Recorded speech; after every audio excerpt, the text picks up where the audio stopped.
हो गया स्वतुल्य संबंध। स्वतुल्य संबंध।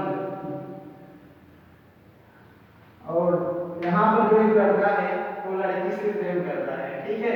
यहाँ पर जो लड़का है लड़की से प्रेम करता है, यानी कि इनके पीछे कुछ न कुछ कनेक्शन है, यानी कि लगाव है। तो यदि लड़का उसके साथ प्रेम करता है और इनके पीछे यानी कि कुछ न कुछ संबंध है, लगाव है, तब तो और यदि लड़की इनके साथ मतलब ये रिश्ता मतलब इससे प्रेम करता है, लव करता है, और यदि ये इसके साथ नहीं कर रही है तो यह सममित संबंध नहीं होगा। यदि ये दोनों कर यदि ये इनके साथ मतलब इनके साथ लव कर रही है, प्रेम कर रही है, तो लड़की भी लड़का के साथ प्रेम करना चाहिए। यदि ये दोनों एक दूसरे के साथ प्रेम करते हैं, यदि लड़का लड़की से प्रेम कर रहा है और लड़की लड़का से प्रेम कर रही है, तब तो यह जो प्रेम है वो आपका क्या होगा, सममित संबंध होगा। सममित संबंध में ट्रांसफर हो जाएगा। इसे हम कहेंगे सममित संबंध। सममित संबंध। और यदि देखो जैसे लड़का लड़की से प्रेम कर रहा है और लड़की भी लड़के से प्रेम कर रही है, तब तो सममित संबंध होगा।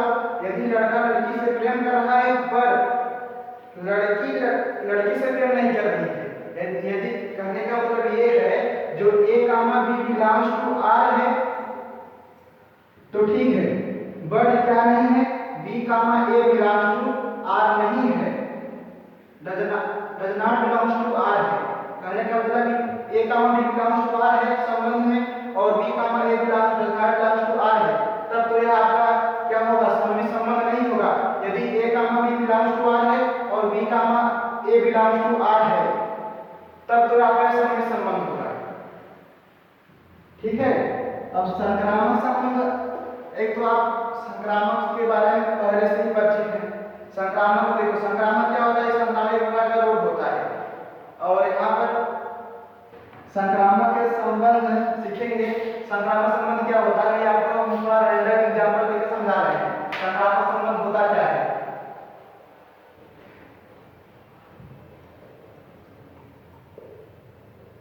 जैसे मान लीजिए एक श्याम एक लड़का है और उसका मित्र है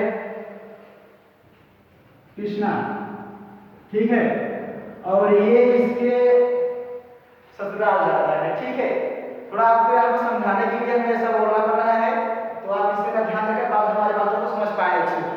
तो ठीक है, एक लड़का श्याम है, कृष्णा के मतलब ससुराल जा रहा है, और उसकी जो एक क्या कहते हैं ससुराल उसकी एक ससुराल है, उसका नाम है रीना, ठीक है।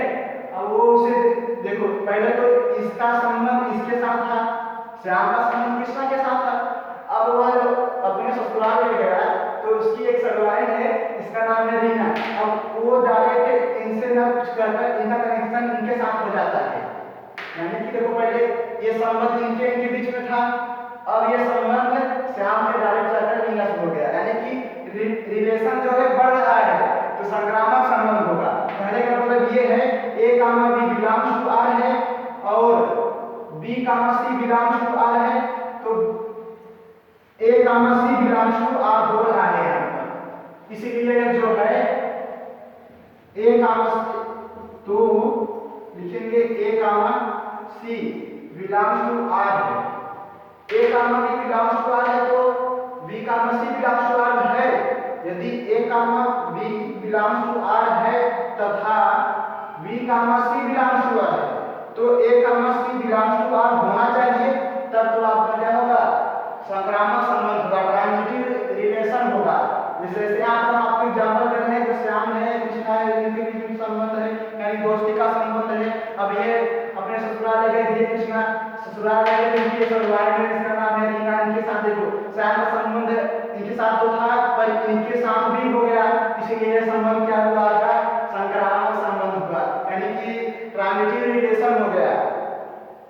अब बट जो है ये सब एग्जाम्पल आपको नहीं सीखना है, हम दो समुच्चयों के बीच में सीखेंगे कि ट्रांजिटिव और सिमेट्रिक रिलेशन क्या होता है और रिफ्लेक्सिव रिलेशन क्या होता है। तो चलिए एक एक करके सीख लेते हैं। पहले सीखेंगे कि स्वतुल्य संबंध क्या होता है। पहले तो आप जानते हैं कि क्लास 11 का जो संबंध है दो प्रकार का होता है।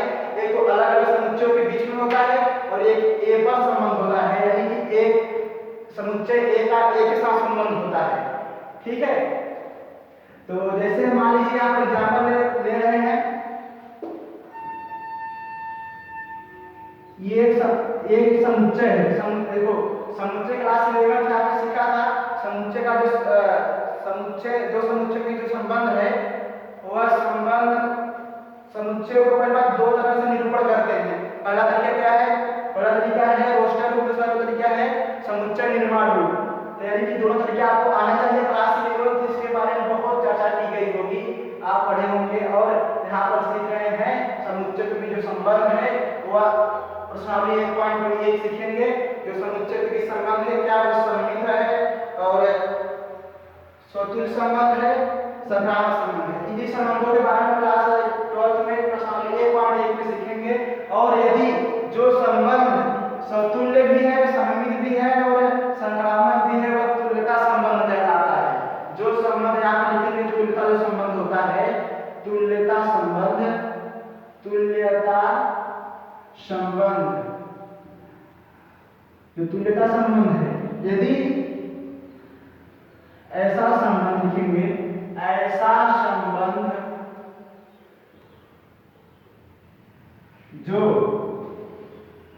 संबंध जो स्वतुल्य भी हो यानी कि रिफ्लेक्सिव भी हो, ऐसा संबंध